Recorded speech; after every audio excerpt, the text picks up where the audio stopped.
toute la défense repose pour la majeure partie sur cette notion de consentement libre et éclairé par une information loyale et complète.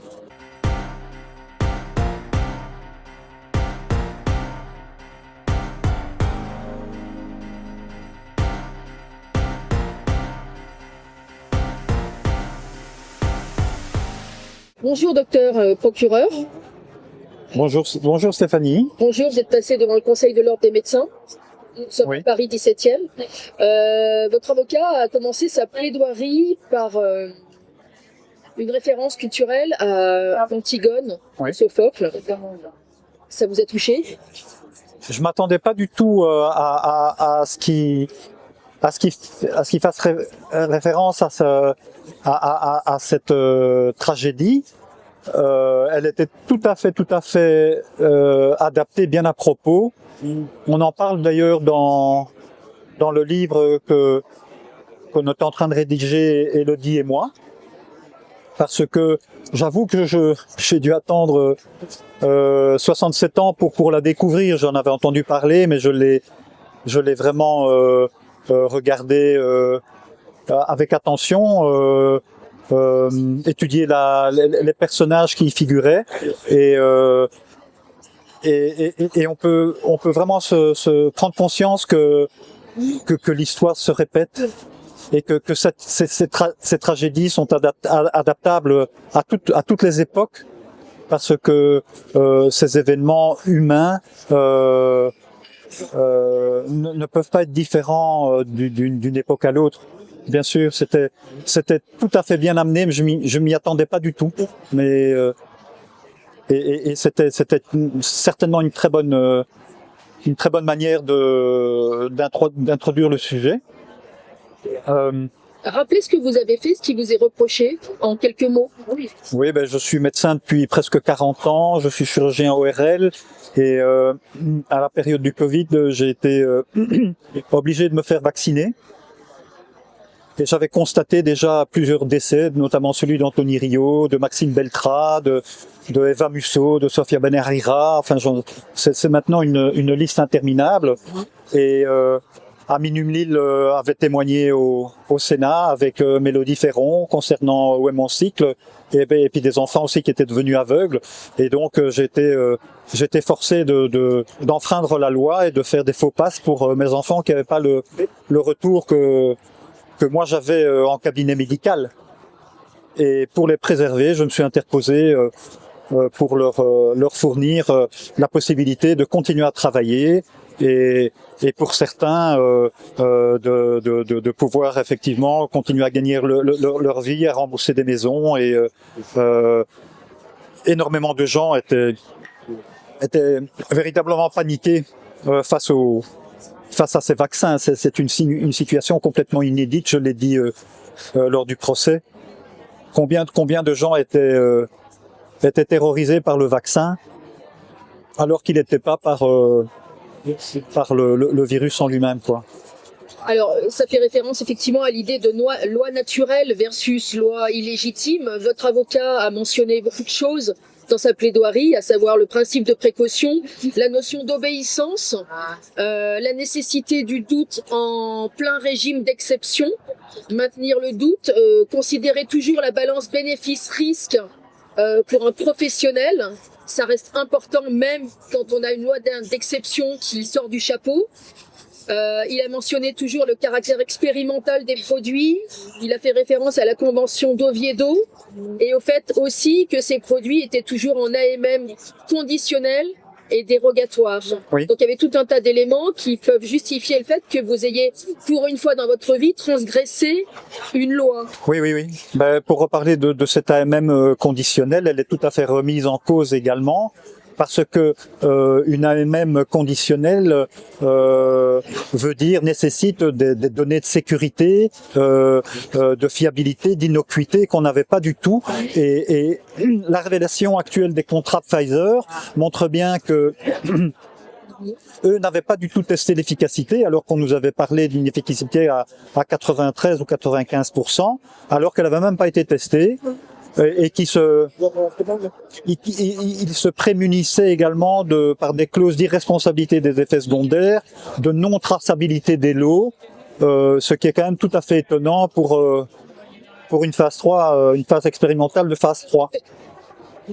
Pour une phase expérimentale de phase 3, oui.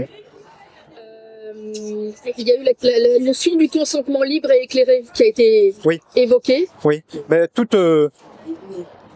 la défense repose pour la majeure partie sur cette notion de consentement libre et éclairé par une information loyale et complète.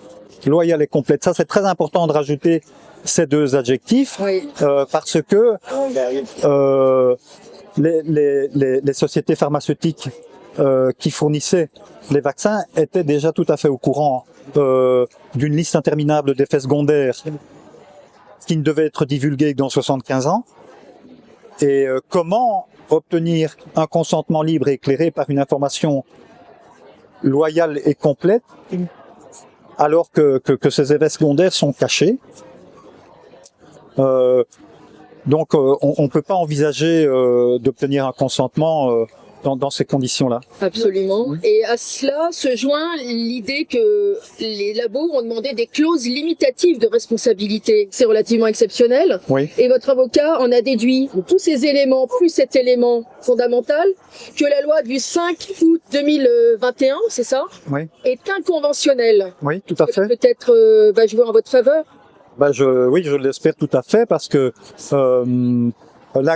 l'inconstitutionnalité de cette loi paraît évidente, déjà par les lois européennes et par Philippe Ségur, qu'il a cité d'ailleurs dans la défense, qui est un professeur de droit de Perpignan, et qui parle tout à fait de l'inconstitutionnalité de cette loi. On ne devait subir aucune pression à la vaccination, alors que ça a été tout le contraire. On perdait notre boulot, on perdait la santé avec les effets secondaires. Enfin, c'était du jamais vu. Donc votre avocat est arrivé à la conclusion qu'il n'y a ni faute ni manquement déontologique face à une loi qui n'est pas légitime. On est d'accord. Il a ajouté à cela, et vous l'avez également mentionné, que déjà en 2021, la NSM publiait les risques de myocardite et péricardite. Et le fait que ça ne limitait pas la contamination, contrairement à ce qui avait été annoncé. Il n'y a donc pas de consensus scientifique. L'arbitrage était difficile à faire pour un professionnel comme vous. Donc en fait, après 40 ans d'état de service irréprochable, que peut-il vous arriver? On a de l'espoir? Je pense que si ce sont des gens représentant une justice éthique,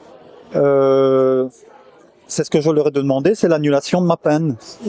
Je peux pas concevoir que dans un pays civilisé comme la France, ils puissent prendre une décision autre que celle-là vis-à-vis d'un soignant qui n'a voulu qu'une chose, s'interposer devant les dangers évidents d'injection expérimentale pour ses enfants et pour ses patients.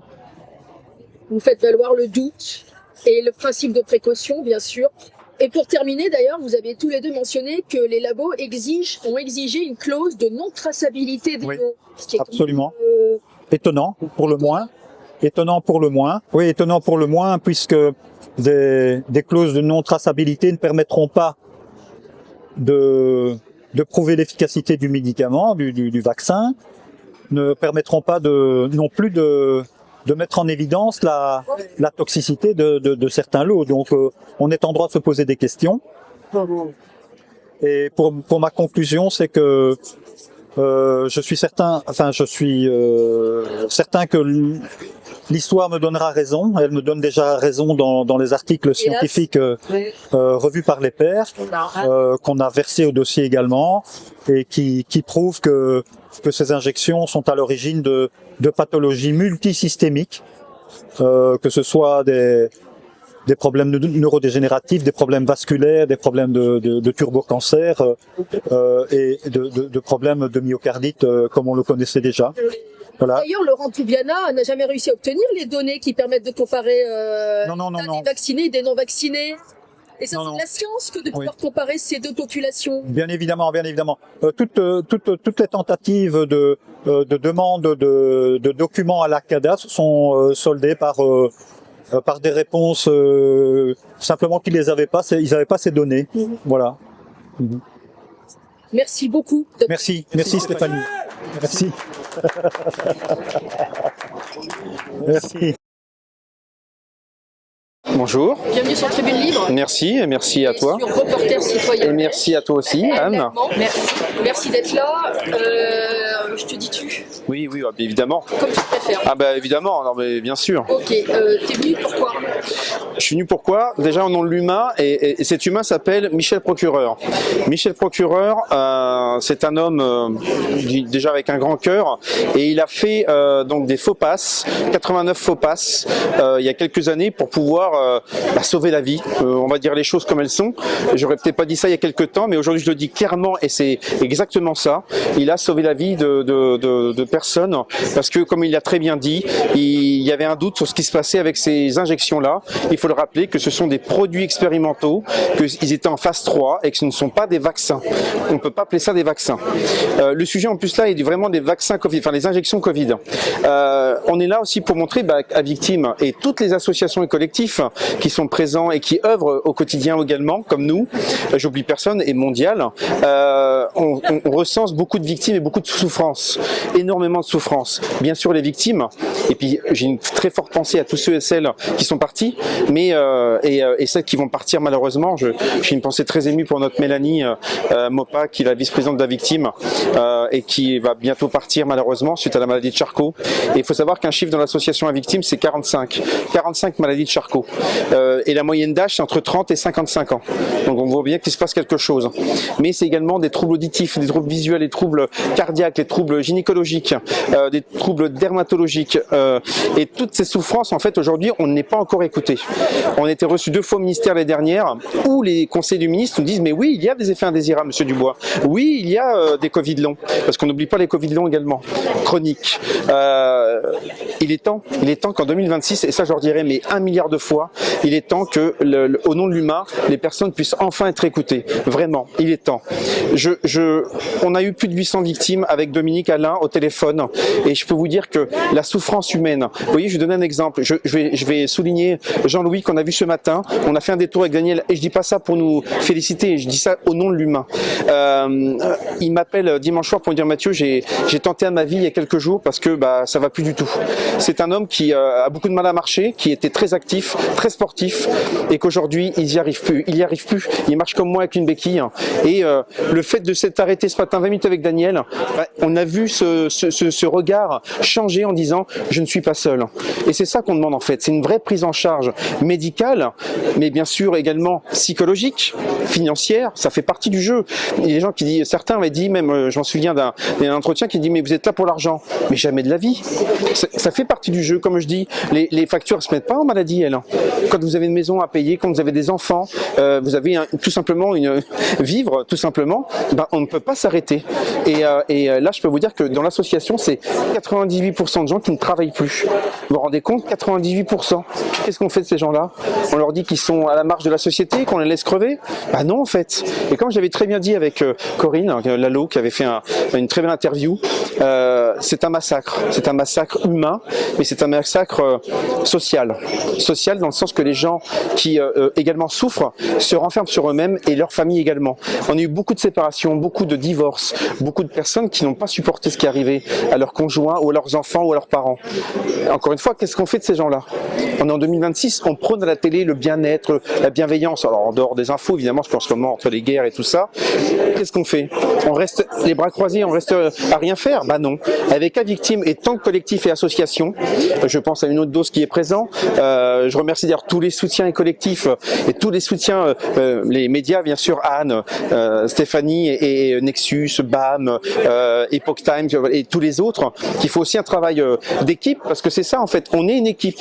Dites-vous, c'est que moi je prends toujours l'exemple de quand on va sur un terrain de foot, parce que j'adorais le foot, et ben on se prépare avant pour aller quoi? Gagner un combat, gagner un match. Là c'est un combat d'une vie. Et ben il faut qu'on soit tous ensemble et que peu importe pourquoi on l'a fait, peu importe pourquoi, de quel bord on est, peu importe comment on est, il faut qu'aujourd'hui on puisse enfin être entendu. Voilà, je dis quelques mots. Bon, il fait frais, mais on était là, vous voyez, tous ensemble et au nom de l'humain. Et c'est ça qui réchauffe les cœurs. C'est ça, je peux vous dire, largement. On a froid au niveau des pieds et des mains, mais on a le cœur très chaud parce on était tous ensemble. Je vous embrasse fort, prenez soin de vous et je vous aime. Voilà. Merci messieurs. Non, non, mais...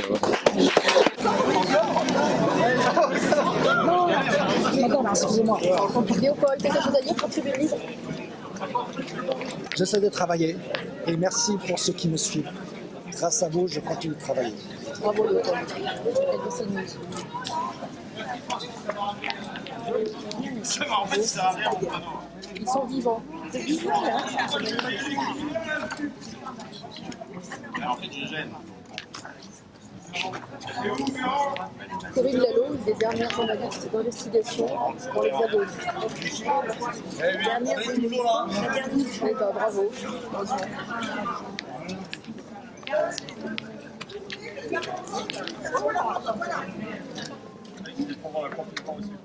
Et moi je suis un docteur Loridan qui est parmi nous, un vrai résistant. Bravo docteur. Bravo docteur Loridan. Il y en a eu quand même des Bravo Lobby aussi, ouais. Bravo à tous les résistants.